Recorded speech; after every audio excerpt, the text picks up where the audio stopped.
Tom, thank you very much. And I just want to say thank you to everyone, to you for coming, and of course to Tom and the University of New South Wales for the invitation. What I'm going to try to do this morning is go through a lot of material rather quickly to suggest some things that perhaps during this conference we want to think about. I was privileged yesterday to give a presentation on drones to the Air Power Development Center, and I was really impressed with the kind of thinking that's going on here in Australia. And I wish I could tell you that the same level is going on in the United States, but we'll try to catch up with the kind of thinking that you're doing here, especially in this area of ethics. In the general mention lawfare, I had the opportunity to talk with the Australian Defence Force Legal Services about that subject, specifically of lawfare.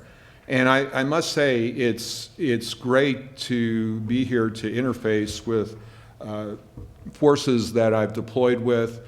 And in the United States, I hope this is taken as a compliment, sort of the inside baseball when we talk about the Australians. We're always glad to be on an operation with Australians because they're a real military. And it's not just because of the military capabilities, it's the thinking and the perspectives that Australians bring.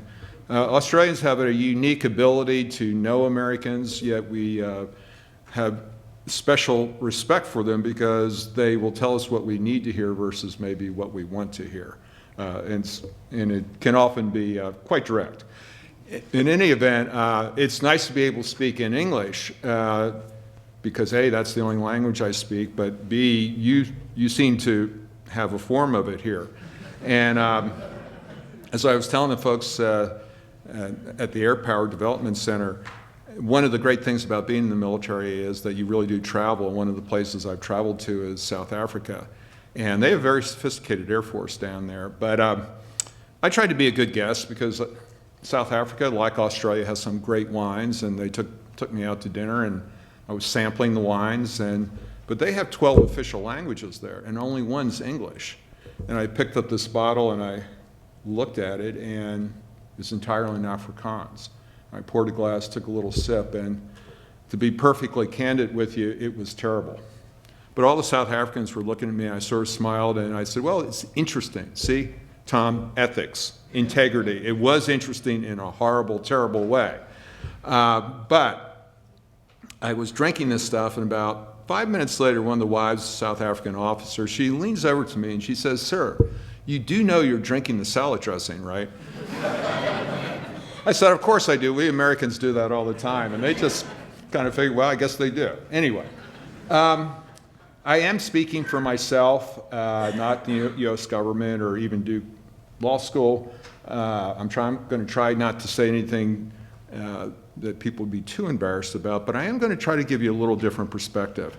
I am a lawyer, so you'll see references to law. And what is the reference? What is the relationship between law and ethics? And historically, when you look especially at just war theory, just war theory evolved into a lot of what we see in international law today.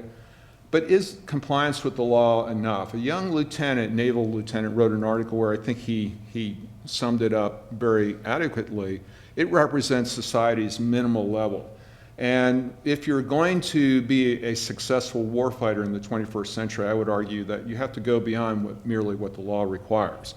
But it isn't necessarily true that more restraint is necessarily the ethical solution in every circumstance. Do ethics matter? Our former Secretary of Defense, Secretary Hagel, was an enlisted member in Vietnam, soldier, and he gave us some guidance a few years ago about the relationship of ethics and indeed trust and how important it is in the relationship with society. And General Dempsey, who by the way is now at Duke University, I'm pleased to say, our former chairman, he's talked about this a number of times and how important trust and ethical behavior is.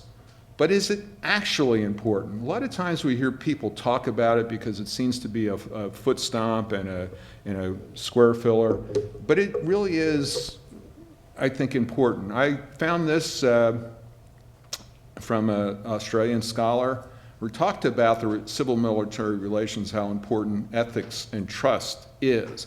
And in particular, he made the observation that we in Western societies are expected to operate with the highest ethical standards.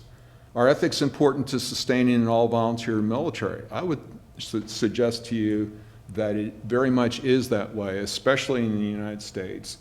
The military enjoys a very high positive rating, and in fact, as you can see from these numbers, the prestigiousness of being a military officer. But just this week, a poll came out which showed that the military in the United States is the entity in U.S. society in which people have the most confidence, well ahead of organized religion, the president, the Supreme Court, and so forth. I will tell you, honestly, I'm not entirely comfortable with this. I'm not so sure that this is entirely a good thing for society, for a democratic society, but be that as it may, it's very important when you depend upon an all-volunteer force to keep getting people to come in to serve who are the best and brightest. Your defense white paper talks about the importance of attracting the best and brightest into the Australian Defense Forces. And I thought this was interesting. I could not find a poll exactly analogous to the one that we have in the United States, but this is from a few years ago, and it shows that the armed forces in Australia are the entity that has a great deal and quite a lot of confidence, as you can see from the criteria for the poll. And we have to ask ourselves, what would be the effect on an all-volunteer force if public lost confidence, if they lost that trust, if they viewed the military as less than an ethical organization?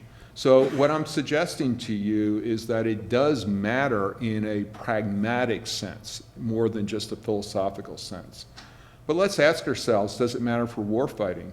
I would suggest to you that what we're seeing today, and the general alluded to this, he alluded to it in the context of lawfare, but it's really in the context of ethical behavior. I would suggest that ethics have been weaponized. And this is interesting to see from Professor Reisman at Yale University Law School. He made this observation almost 20 years ago. And what we've seen, however, is that our adversaries today have turned this into an actual military strategy. It isn't just happenstance, I would argue. They're opportunistic and they'll exploit happenstance, but I would suggest to you that they have a very deliberate strategy. And this sounds in Clausewitzian theory. And as many of you know, Clausewitz has his remarkable trinity. We in the West try to disassemble that remarkable trinity by what we call strategy of denial. In other words, denying the ability of the adversary to physically wage war. But most of our adversaries today are not trying to do that. They have a different way of disassembling the Clausewitzian trinity. And what they're trying to do is erode will, separate the people from the government and the military. And we shouldn't forget, what was America's worst defeat since 9/11? Military defeat. Absolutely, that's absolutely correct, Tom.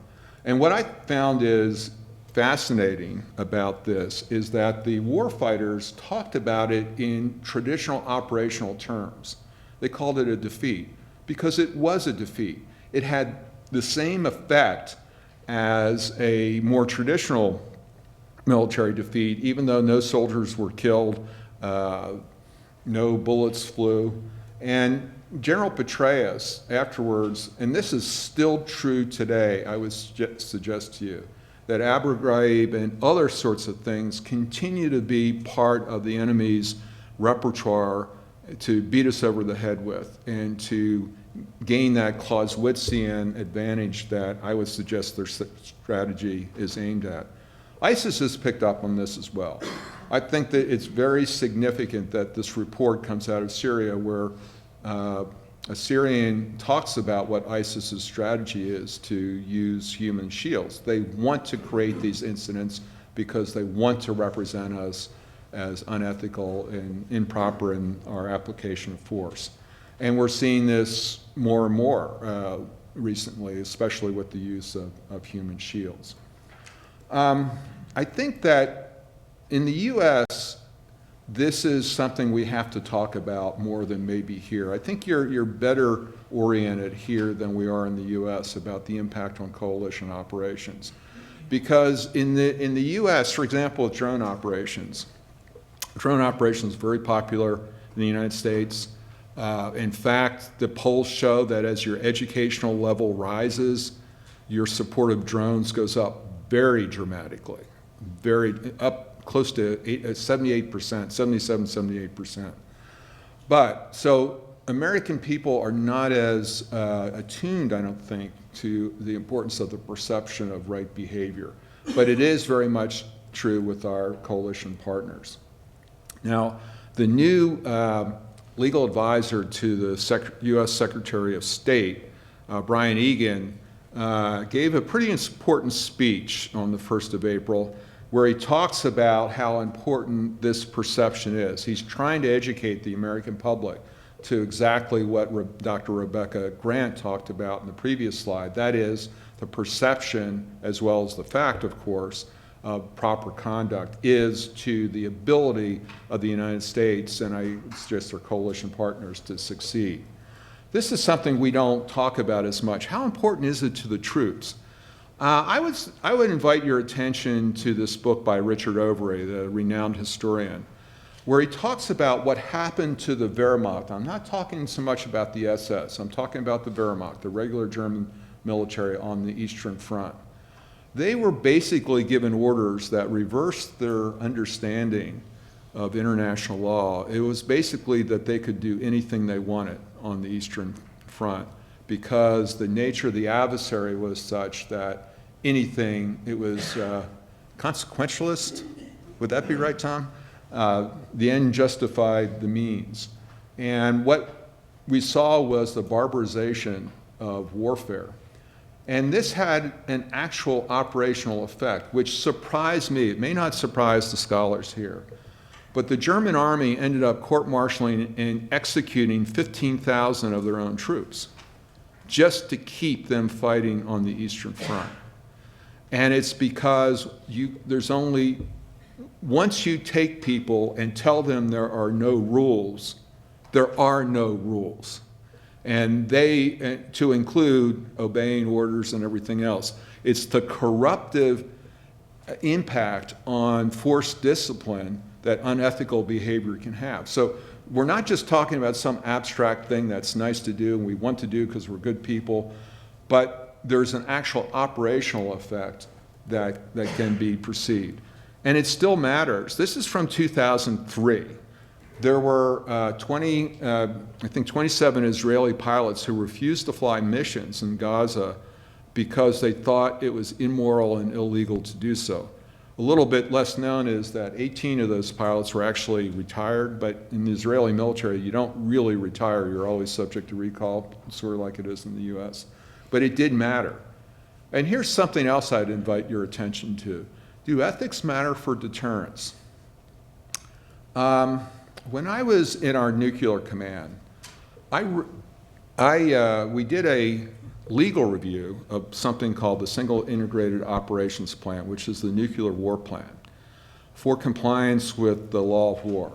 Now, I will tell you that every nation that has nuclear weapons, most of the nations with nuclear weapons have a reservation to the Geneva Conventions that say they do not apply to nuclear weapons. And people in this audience would know better than I, but I would suggest that Michael Walzer talks about the supreme emergency. So legally and ethically, do you have to do a legal review of a nuclear operations plan? There's some people that argue, no, you don't, actually. But we did for a reason, because we had one of our former commanders come out and say that the use of nuclear weapons was immoral and so forth. And so I was permitted to write for publication a law review article explaining how we did it in general terms. But the reason for it is, what do you want to put in the minds of all the troops that we depend upon to execute that plan? they need to know that what they're doing is legal and moral.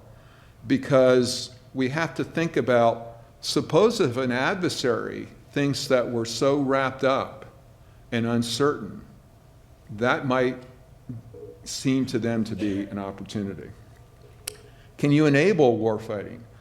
In the United States, right after 9/11, there was a big dispute between the military lawyers and the civilian appointees lawyers about torture and military commissions and so forth. And it's a little bit counterintuitive to what most people would think. You'd think the military lawyers would be more in favor of more draconian measures, and it was just the opposite. And I will tell you, the military lawyers got a lot of praise, but the real world, what was really going on, was better reflected in this article by a civilian law professor, or civilian professor at University of Virginia. Because military lawyers understood that when the troops know that when you're consistent with what you've been telling them, and we always train them on the Geneva Conventions and so forth and right behavior, they need to know that. And this allows them, as the professor suggests, act without referring to their personal moral codes. Now, why don't you want them referring to their personal moral codes? Well, US military law says this. And I think if we think about it, we understand why. There's a heck of a lot of personal moral codes out there, and you can't have someone referring to that. There needs to be at least this baseline in the law. But as we'll see, there is a tension, of course, between people's personal moral codes and what the law is. I think it's important for those involved in the armed forces to understand what millennials are thinking. And this was actually a worldwide survey that was done by Deloitte. And we may say, and millennials, I think, are defined as people born after 1982 and before. I think there's a new generation being thought of, being born in 2004. Dean, does that sound right? Anyway, but I think the important thing here is that we need to understand that we have to explain the ethical and moral basis of what we're doing, not for any abstract philosophical reason, but for very practical reasons, because this generation will say no. And I think that this is a real world issue that we have to grasp. Sometimes we like to think in the military that people just instinctively obey orders, and they do, but they have to have confidence in their leaders, and leaders do need, when appropriate, to explain the legal and ethical background. And Tom has written a very interesting article, or he's been discussing this, about how ethics can help ameliorate a concept called moral injury. I won't attempt to explain it, but it is a very real thing in the US forces, and I gather in the Australian Defense Forces as well. Are there restraints actually inhibiting warfighting? Because you hear this a lot, usually from warfighters that don't have that much experience. They perceive that, well, you know, all this legal and ethics stuff is stopping us from winning the big war. Well, if they knew a little bit more about history, they would see where a lot of the constraints come. They came from operators. This was we are living through the heritage of the counterinsurgency manual.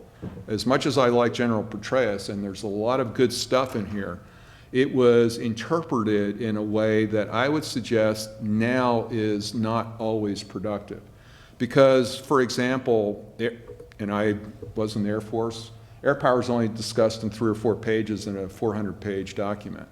And it was used in a way, it was denigrated in a way. And it wasn't just in this chapter. There was the famous paradoxes chapter, where it talked about the paradoxes of counterinsurgency strategy. And this was almost all reflecting do not use force, and especially do not use air power. And it has been more or less repeated in the current updated version of the counterinsurgency manual, word for word, as you can see. And I see the utility of this in certain circumstances. But when it isn't explained and translated to audiences correctly, it can imprint people, especially civilian leaders, with a misunderstanding of what it takes to win, and also it oversimplifies the ethical dilemmas that are presented. And it can be counterproductive. And I want to give you a couple of examples. Actual quote from NATO in Afghanistan. Okay, what has this told the enemy to do? I mean, and then surprise, surprise, oh my goodness. We've told the enemy, we've told the world that we're not going to drop a bomb even if there's one civilian down there. Oh, well, now we find that the enemy is embedding themselves among, of course they're going to do that. And in General McChrystal, I like General McChrystal, but he was wrong on this. He gave an interview shortly after and he put in very restrictive ROE. His apologists will now say, well, it wasn't all that restrictive, people misunderstood it. From my perspective, if you're the senior commander and you don't know how the troops are interpreting your ROE for a year, then that to me is a problem. Okay, so let's take a look at how successful this was.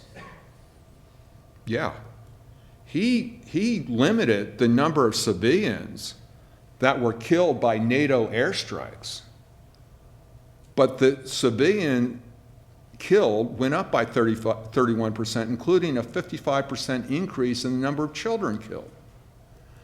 And the cause, if you look at the United Nations report from that period, was because the enemy was killing 78% of all the civilians. So when you don't kill the person who's killing most of the civilians, you're going to have civilian casualties rise.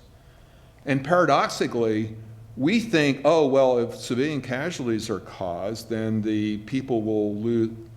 Not with the Taliban. We don't find that kind of, there's no evidence to show that. There are 30,000 Taliban fighters, 22 million people in Afghanistan. If they really turned against the people who were killing 70-some% of the civilians, that war would be over today. It's much more complicated than that, I would suggest. Quite interestingly, we often hear, well, if we use force, then they'll just create more terrorists. That's not what the data shows.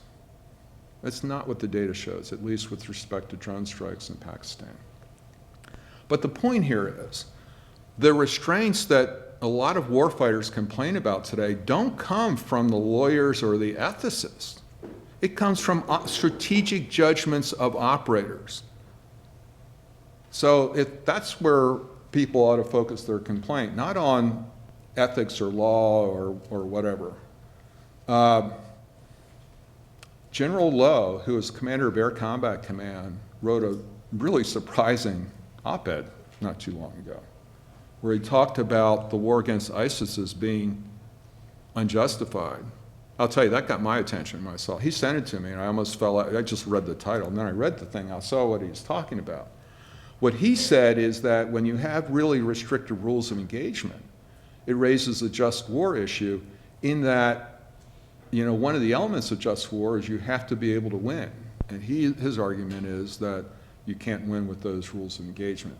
I'm not going to stand here and tell you I agree with everything he has to say in that op-ed or whether he's even doing the just war issue exactly right, but I do think it's an interesting perspective.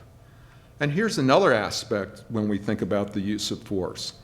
What about inaction? Does that raise a moral issue? I would suggest it might. Well, I'm going to go more than that. I would suggest it does. And I call it a moral hazard. Moral hazard actually comes from the insurance industry. But there's an application here which I think we might want to think about. And I talked about this on my blog post. But what I say is that we can't tell ourselves that we have done a good thing, that we've eliminated the possibility of civilian casualties by foregoing the use of force. Because when we do that, we have to remember, and when you don't, say, do an airstrike or a drone strike, you're not going to be criticized for causing civilian casualties, so you can feel good about yourself. But the fact of the matter, you transfer that risk to the people on the ground, because you aren't killing the people doing most of the killing. So you're sentencing people to the ground, on the ground. I'm talking about an otherwise lawful strike, for their children to be turned into sex slaves, to be burnt in a cage, to be buried alive, or whatever else is being done by ISIS these days. The Eye in the Sky movie, which, by the way, I do recommend. My friend, another retired general officer, General Deptula, was upset about the movie, but I think not for the reasons you might think. This is a little bit of giveaway of the movie if you haven't seen it. It involves a drone strike where they have this tiny drone that goes into this house and they see terrorists putting on suicide vests. But right as they're about to launch it, a young girl goes outside the house on the street and she's selling bread. And even though they know that these terrorists are going to kill scores and scores of people, they're hesitating and they go through a lot of discussion as to why they shouldn't do it. Even though legally, and I would suggest morally, the answer is pretty clear, that it's horrible that a young girl would die, but nevertheless, it is a proper application of force. And General Deptula goes so far as to call it a moral issue. And that, I think it's more an illustration of what I would call moral hazard in the modern world against these kinds of adversaries. We're talking about drones, but this thinking should not be limited to drones, especially since I'm speaking to an Army audience. And so Dean has a very good analysis in his review of the movie.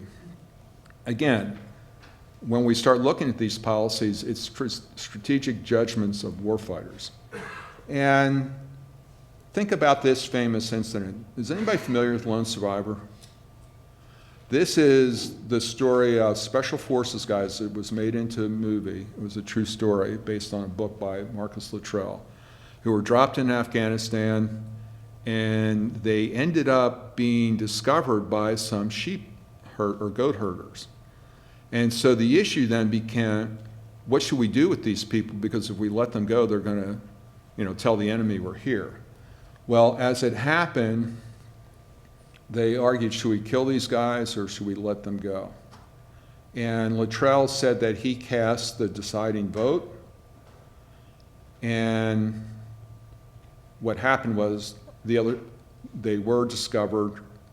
3 of the 4 were killed, and even worse, the helicopter that was going to rescue them was shot down, and 16 more Special Forces were killed. And so the story is, and this is used in our university, a lot of military people will talk about this, and I think that the wrong lessons might be learned from this. And it surprises me to read this, that Special Forces guys are scared of American lawyers. That surprises me. But in any event, this is the lesson that he passes on. But very recently, there was an article. Mohammed Gulab is the guy who, after the other 3 guys were killed, Luttrell escapes, and he's taken in by this village. And he's eventually... they hide him, and he eventually gets back, and he lives. Well, Gulab was interviewed recently, and he basically doesn't dispute Luttrell's story, but here's what he says. This whole thing about this bad decision they made, that's not why they were caught. It was already known to the Taliban. And so if they had killed the goat herders, would they have been taken in by those villagers? So this idea that ethics is, if you do the right thing, you're going to suffer for it, That's what Luttrell thinks he did. He did the right thing, and people suffer for it. But the facts are very different. The reason these ethical and legal principles have come down through the ages, they've been time-tested. They've been time-tested. Do we live in a world of ethical asymmetries? And the general alluded to this earlier. And a very good book by Michael Ignatieff, where he explains the differences between cultures like that, Western cultures and other cultures. And I saw this myself during my first deployment, which was for the Somalia operation. Some people from my hometown had donated clothing to children, and they wanted me to check to see if it actually got to them. So I made my way to this kind of remote area in Somalia, and it got there. But the Irish nuns who were there said, you know, we put the clothing on the children, and then the other clan came, and they were ripping the clothing off the children so, you know, violently that they're like, they take a kid up in the air and just hold on the shorts and have them just drop to the ground. That they didn't do anything with the clothing. They locked it up. And it's because in that culture, people from a different clan were like people from a different world. And ISIS actually has their own idea of law, and they think they're following it. You know, it's just very different. And it's not just non-state actors. Huntington is very controversial because he predicted more than 20 years ago that a clash of cultures was going to be the source of conflict. And the idea that there's these universal values he disagrees with. But the fact of the matter is that in my experience, there is a difference. And so we have to prepare ourselves for other cultures to do things which they don't recognize as contrary to moral values that we think are universal, because they look at the world differently. Is it well understood? Peter Maurer, the head of the Red Cross, he made this statement recently. Really? Really? No, I don't think so. I don't think that there are any troops on planet Earth that would think that they would be treated humanely by ISIS. And so, but it is true that what Mr. Maurer is talking about is historically, reciprocity is historically one of the pillars of why we have the law, justifications for the law of war. But we're seeing it at risk of a breakdown now because there is no reciprocity and we can't expect it. And a number of people have talked about this and how adversaries have done things which indicate that reciprocity isn't there. So what do we do? Because the fact of the matter is our populations want us to act ethically. In the new Department of Defense manual, they added something called honor as one of the principles. And believe it or not, all kinds of scholars came out and bitterly criticized that. It was chauvinistic, it was all kinds of things. Well, I think it's an important way of trying to substitute something for the absence of reciprocity, and it builds on the idea that individual troops have to have a sense of honor, because that is their justification. They can't count on reciprocity. And let me just go back here for 1 second. If you look back at the Gabriel article, and by the way, anybody who wants, I've referenced a lot of articles here. I have a list of them with their citations and hyperlinks to them. If you want, just email me and I'll send you that list. This all has to do with battlefield discipline. And battlefield discipline has more to do than just preventing war crimes. It has to do with effective warfighting. And it also builds the psychological strength to survive the modern battlefield. Because as we know, historically, you know, things happen when people aren't prepared the right way. And finally, I just want to talk a little bit about virtue ethics. And the reason I especially want to talk about it is Dale Stevens is an Australian naval officer. He wrote an article referencing lawfare, but it applies in this context as well. And virtue ethics, and Tom, you correct me on everything I say wrong about this, What it is, it's building on who you are and what your personal values are. And this actually has application with these kinds of adversaries, because so many times operators want a cookbook of what the rules are.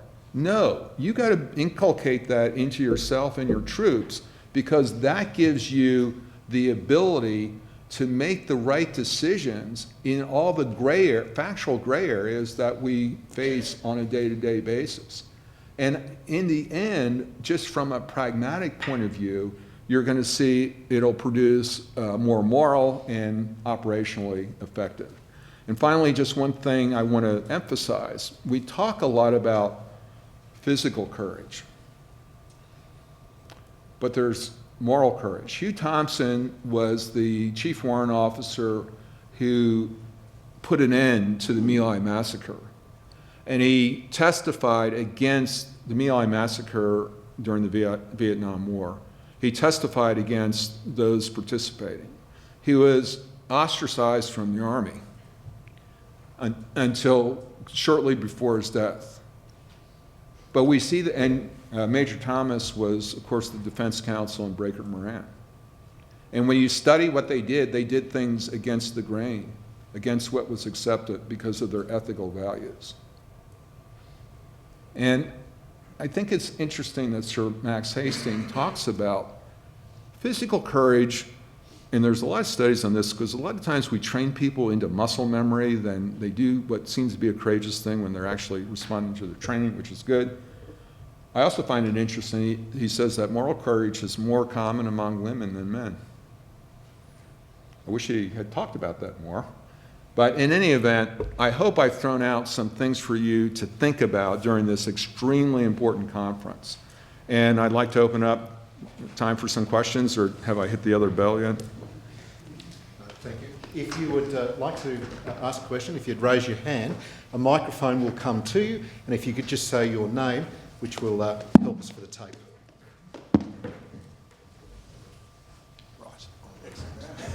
Of course. If there really are no questions, I do have a few more slides. You can believe that. Oh, we do have one?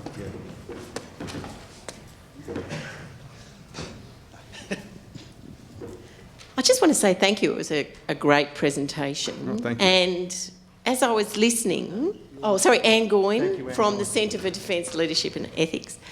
And I heard all the contrasting views, like on the one hand, protecting civilians has to be a priority, but on the other hand, being too safety conscious, too risk shy is just as big a problem.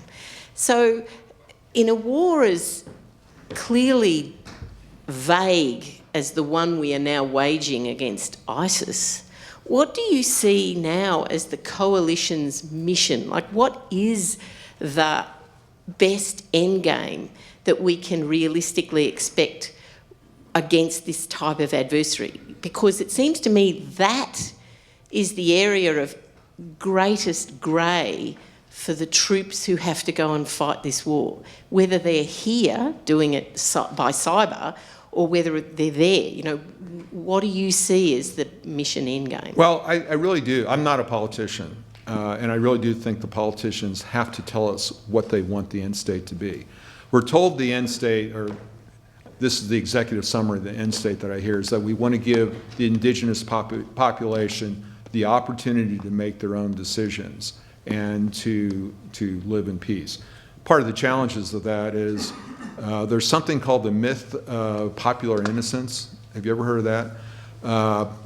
Well, what the indigenous populations may want, it may not be reflective of what we in the West would think. They may not value democracy and so forth in the same way because of the different cultural backgrounds. But you raise an important point. I get this a lot because sometimes people want a cookbook on, well, tell us exactly what to do. It's gray areas. That's what people get the big bucks to pay. That's why you have to invest yourself into this ethical frame of mind that will help you make those right decisions. And what Dale Stevens says in his article is that the virtue ethics helps you in that gray area to prevent the enemy from bringing you into a situation that he'll be able to exploit.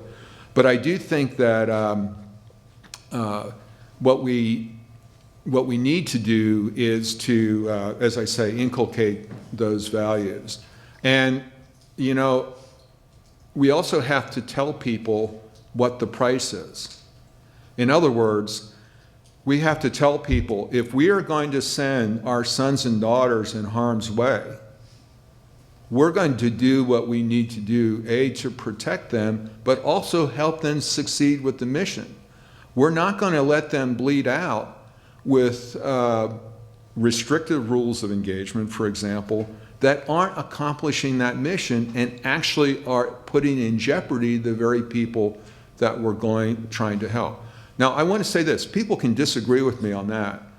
But I think we might all agree that we do have to explain to the public exactly what the cost is going to be and the prospects for success.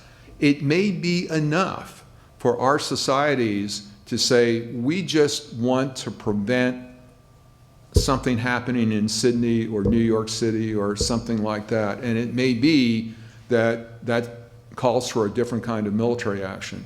But we need to explain that, and then the political leadership needs to tell us what they want.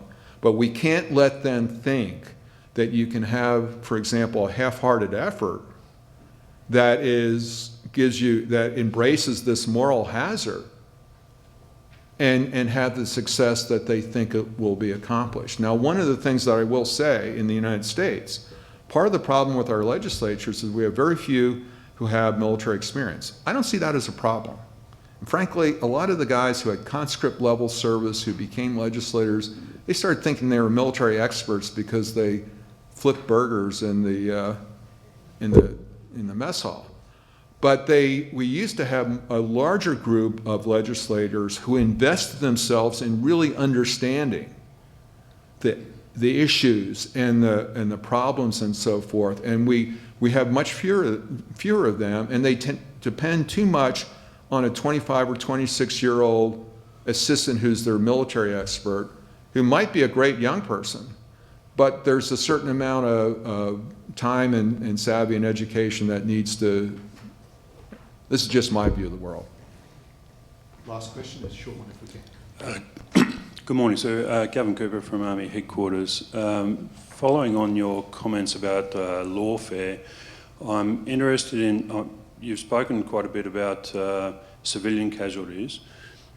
To what extent do we need to be concerned with the things that a local populace might value beyond just their lives, things like the environment, and cultural heritage, other things perhaps less tangible?